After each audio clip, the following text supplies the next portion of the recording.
This is week 38, and you may notice that most of what they're working on is a review of previous weeks. So in today's tutorial, I'm going to show you one new piece today called Rocky Mountain. It's a folk song, and it sounds like this. Rocky Mountain, Rocky Mountain, Rocky Mountain high. When you're on that Rocky Mountain, hang your head and cry. Do, oh, do remember me. Do, oh, do remember me. Now, I can't say enough about wanting to sing this piece before learning it on the piano. So I have the music here, and I highly recommend that the children actually point to the words as they sing. Rocky Mountain, Rocky Mountain, Rocky Mountain high. When you're on that Rocky Mountain, hang your head and cry. Do, oh, do remember me. Do, oh, do remember me. I think it gives it more of the quality that you're going for in the piece. We never want to just get down to just notes and rhythm because it doesn't sound musical. The musicalness of this has to do with the hope in this piece, the sentimentality of it. Even the picture that's on the page is something to bring out an image as they're playing. All right, now we get to the basics, and the first thing that you're going to notice is that it's an F-do, and if you look, it says F-do at the beginning.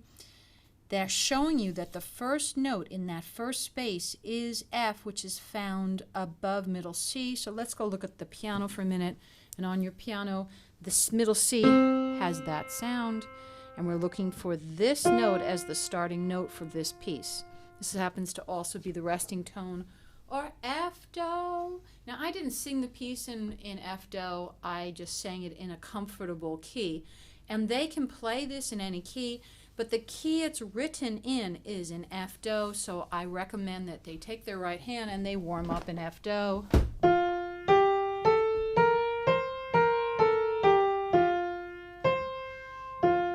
Want to, they can add the 1 and the 5/7 chord, which is a bit of a challenge because of this connection here is always a little hard for their hands if they're small. They can also do this. That's optional. What I do want them is to feel that. I also think it's important that they work on the 4 chord because that's going to be needed in this piece. Not the chord itself, but the hand changing position. So one thing about this piece is that they're learning about adapting their hands so that they can cover the notes they need to play. So what I'll be doing in class is I'll be talking about this thing called fingering. And if you look on the music, there are numbers above the notes. Those are fingering, and they're recommended fingering. Yes, the children can do other fingering, but this is what is considered the best fingering for this spot. If they can do better, I just want them to prove it. That's all. Not just because they just picked a random fingering. I want a fingering that's going to make the music more musical. So immediately I noticed that from here to here, the hand doesn't have to do any movement. It's in the hand position. But if you look here, the 2, which is circled, is asking the 2 to move over to the right 1 key. That is an adjustment of the hand. So I'm going to show you how that looks on the piano.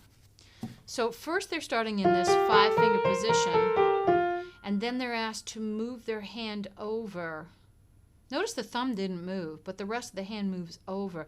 And now they can cover this A, this B flat, the C, and the D. Now just to comment, there are no B flats in this piece, but I'm thinking in the key of F, so I think with that B flat in my head, but you know, they're going to do this, but that's fine.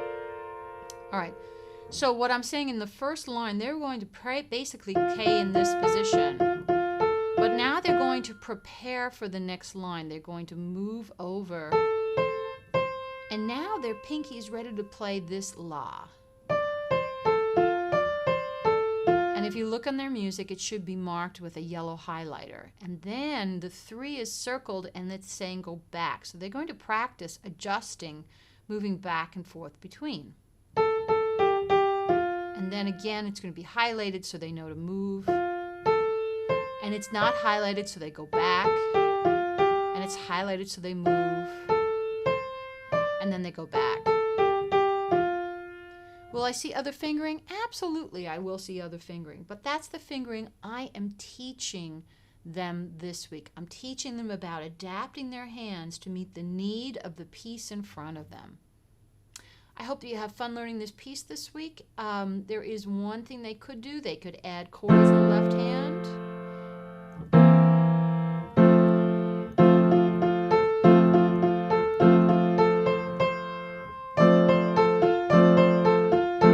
I like that. Yes.